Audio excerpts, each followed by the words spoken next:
Buenos días, profesor. Pues mi nombre es Pedro José y pues hoy le vengo a presentar el tema de embarazos múltiples. Este es un tema pues muy interesante dentro del área de salud materno-fetal, pues ya que trata sobre los embarazos en los que dos o más bebés pues se desarrollan al mismo tiempo.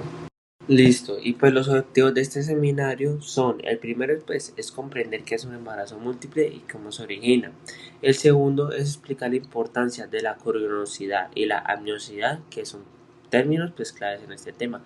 Y finalmente es analizar el último, las principales complicaciones en manejo clínico, según los protocolos actuales.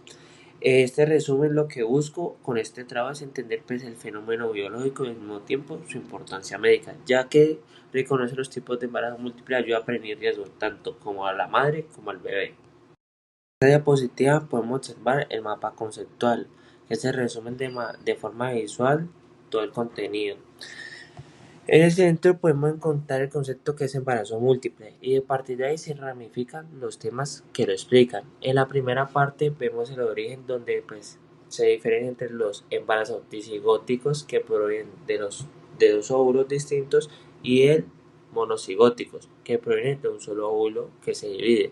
Luego en la segunda columna podemos observar la corionosidad y amniosidad que nos indican si los bebés comparten o no la placenta y los sacos amnióticos, que esto es clave porque esto es lo que define el nivel de riesgo del embarazo. En la parte de clasificación aparecen las siguientes siglas que usamos pues en medicina, que es DCDA, que significa dicorial diamniótico, MCDA, que es monocorial diamniótico, MCMA, que es monocorial monoamniótico, y los siameses, que son casos pues muy frecuentes. En el siguiente bloque del mapa podemos ver las complicaciones que se ven en dos grupos, las generales que son como la prematura, el crecimiento intrauterino restringido y la mortalidad, y las específicas que solo ocurren cuando los gemelos comparten placenta, como el síndrome de transfusión de feto-fetal, que es TTTS, el TAPS y el TRAP. También se incluye en el apartado de cribado y el diagnóstico, que se realiza principalmente por ecografía entre la semana 11 y 14, junto con pruebas de beta-HCG o el PAPPA. Y finalmente, pues en la parte inferior aparece el seguimiento y el parto. Aquí se indica, por ejemplo, que los embarazos de DCDA suelen llegar a la semana 37, mientras que los MSMA, al ser más riesgosos, se suelen atender entre la semana 32 y 36 mediante cesárea. Y pues un resumen de lo que vamos a ver en la presentación, el mapa conceptual. Bueno, antes de empezar a hablar, les voy a dar una breve introducción. Un embarazo múltiple ocurre cuando dos o más bebés pues, se desarrollan de manera simultánea en el útero, eso ya todos lo sabemos. En la imagen se ve pues un bebé recién nacido, lo que representa pues el resultado final de todo este proceso que le acabo de hablar. Actualmente los embarazos múltiples son más frecuentes debido a dos factores principales. El primero es el uso de técnicas de reproducción asistida, como la fertilización in vitro, y la segunda es la mayor edad materna. ¿Eso qué significa? Ya que las mujeres tienden a embarazarse más tarde, eso aumenta la probabilidad de ovular más de un óvulo. Sin embargo, este embarazo atrae mayor riesgo tanto para la madre como para los fetos, por lo que requiere un control prenatal y especializado y un plan de parto distinto al de un embarazo único.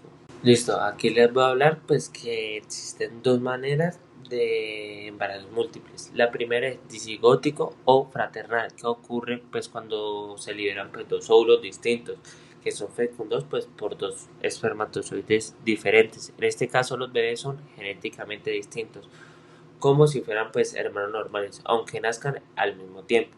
Y la segunda sería los monocigóticos o idénticos, que aquí solo hay un óvulo fecundado y se divide en dos embriones. Dependiendo del momento en que ocurre esta división, los bebés pueden compartir o no la placenta y el saco amniótico. Y en la imagen que podemos observar pues de la diapositiva se ve como una mujer está embarazada, representa esta la diferencia, lo que nos ayuda a entender que aunque ambos casos resultan en gemelos, biológicamente son procesos distintos. En esta parte pues podemos encontrar tres conceptos básicos, que el primero sería la corionosidad, que este se refiere pues al número de placentas, puede ser dicorial, que son dos placentas, o monocorial, que es una placenta compartida, si me hago entender. La segunda sería la amniosidad, que es el número de sacos amnióticos, que puede ser 1 o 2. Y la tercera sería la cigosidad, que indica si proviene de 1 o 2 óvulos. Es importante recordar que la colosidad es la que define el riesgo, porque compartir la placenta puede generar complicaciones. Y en la dispositiva se destacan los términos en orden. Eso lo busqué. Porque clínicamente es así como los médicos evalúan el tipo de embarazo en una ecografía, pasando de colosidad, amniosidad a cigosidad. En la siguiente diapositiva podemos encontrar pues, los tipos de embarazo múltiples, que sería, la primera sería dicoral diamniótico, que es el DCTA, que son 2 placentas y 2 sacos, el tipo pues más seguro de embarazo de esto. Aquí podemos observar la imagen al lado derecho superior, cómo se encuentran 2 placentas y 2 sacos, y ahí están pues los 2 embriones. La segunda sería el monocorial diamniótico, que sería el MCDA, que es una placenta y 2 sacos, y esto tiene un riesgo medio que podemos observar al lado derecho, como solo hay una placenta.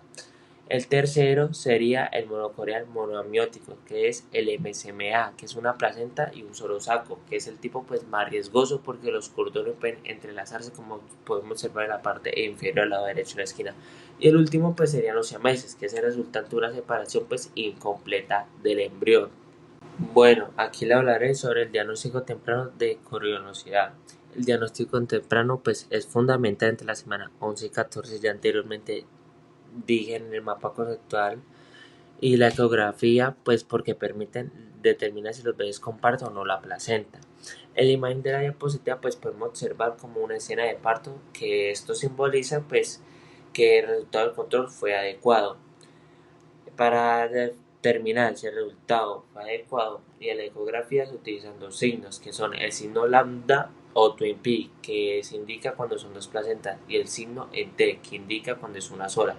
Y si hay duda, se trata como monocorial en el embarazo, porque esto tiene un tipo mayor de riesgo de complicación. Y pues aquí vamos con la siguiente pregunta: ¿por qué es tan importante la curiosidad? Bueno, pues la curiosidad es importante porque pues este determina el pronóstico del embarazo. Los bebés que comparten la placenta pueden tener conexiones de vasos sanguíneos llamados anastomosis, que pueden provocar síndromes graves como la transfusión feto-fetal, donde uno de los bebés pues recibe más sangre que el otro. En el esquema pues, de esta diapositiva se observa pues, los diferentes tipos de gemelos mostrados cómo se comparten o no la placenta, como lo mencioné anteriormente. También conocer la cronocidad permite pues ajustar la frecuencia de las ecografías, vigilar el crecimiento de cada feto y planificar el parto en momento ideal. Y pues aquí vamos con la discusión. Pues según la literatura científica pues, que revisé, los embarazos múltiples representan pues mayor riesgo materno-fetal en comparación pues con embarazos únicos. Los dicoriales suelen tener pues un pronóstico más favorable, aunque pues con riesgo de parto prematuro.